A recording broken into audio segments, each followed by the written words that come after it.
আসসালামু আলাইকুম এভরিওয়ান। তো কেমন আছেন সবাই? আশা করি সবাই ভালো আছেন। তো আজকে আমি একটি গলার ডিজাইন দেখাবো। তো আমি গলার ডিজাইনটা কাটিং এবং সেলাই সবকিছু আপনাদের সাথে শেয়ার করব। এখানে আমি প্রথমেই পেস্টিংটা আয়রন করে নিচ্ছি, তারপরে একটা বক্স তৈরি করে নিচ্ছি। তো এটা হচ্ছে লম্বা 7 ইঞ্চি আর চওড়া হচ্ছে 3 ইঞ্চি দিয়ে আমি একটা বক্স আর্ট করে নিচ্ছি। তো বক্সটা এঁকে তারপর আমি গলাটা তৈরি করে নেব। তো 7 ইঞ্চি লম্বা দিয়ে আমি গলাটা কাটতেছি। তো এইখানে হচ্ছে 3 ইঞ্চি চওড়া দিছি। তো এইখানে আমি সুন্দর করে গলাটা কেটে নিচ্ছি। তারপরে আমি একটা কাপড়ের মধ্যে এড করে নেব। এটা হচ্ছে পেস্টিং। তো পেস্টিংটা আয়রন দিয়ে এড করতে হয়, আপনারা সবাই জানেন। এখন আমি একটি কাপড়ের মধ্যে আয়রন করে তারপরে পেস্টিংটা লাগিয়ে নেব। এখানে দেখতেছেন আমি কিভাবে পেস্টিংটা এড করতেছি একটা কাপড়ের টুকরার মধ্যে। তো আয়রন ছাড়া কিন্তু পেস্টিংটা এড করা যায় না। তো এইখানে আমার গলাটা তৈরি হয়ে গেছে, এখন আমি সেলাই করে নিচ্ছি। তো এইখানে আমি সেলাই করে তারপর গলাটা এড করে নিচ্ছি।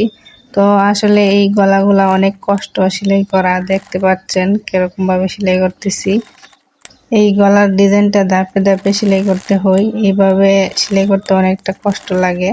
কিন্তু আপনারা যদি সেলাই করে অভ্যাস হয়ে যায় তাহলে এরকম কষ্ট লাগবে না। তো আমি আবার এই পাশটা লাগিয়ে নেব। তো মাঝখান দিয়ে আগে সেলাই করে তারপরে আমি এড করে নিচ্ছি জামার সাথে। তারপর আমি এড করে একটু কেটে নেব গলাটা কাটার পর অনেকটা সুন্দর হবে ডিজাইনটা। পেস্টিং দিয়ে অনেক রকমের গলার ডিজাইন করা যায়। এখন আমি গলাটা কেটে নিচ্ছি, তারপরে গলাটা অনেকটা সুন্দর হয়ে যাবে। আমি ধাপে ধাপে গলাটা কেটে নিচ্ছি।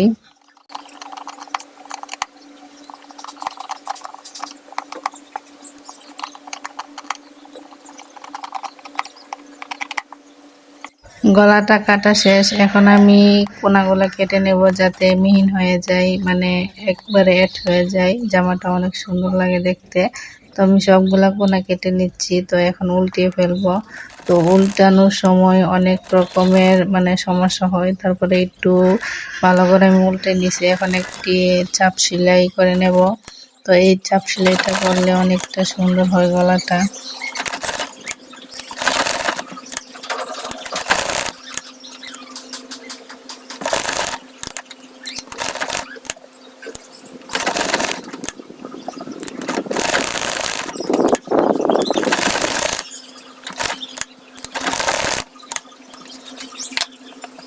গলাটা সেলাই করা শেষ, এখন গলাটা কেমন হয়েছে কমেন্ট বক্সে জানাবেন। গলাটা অনেক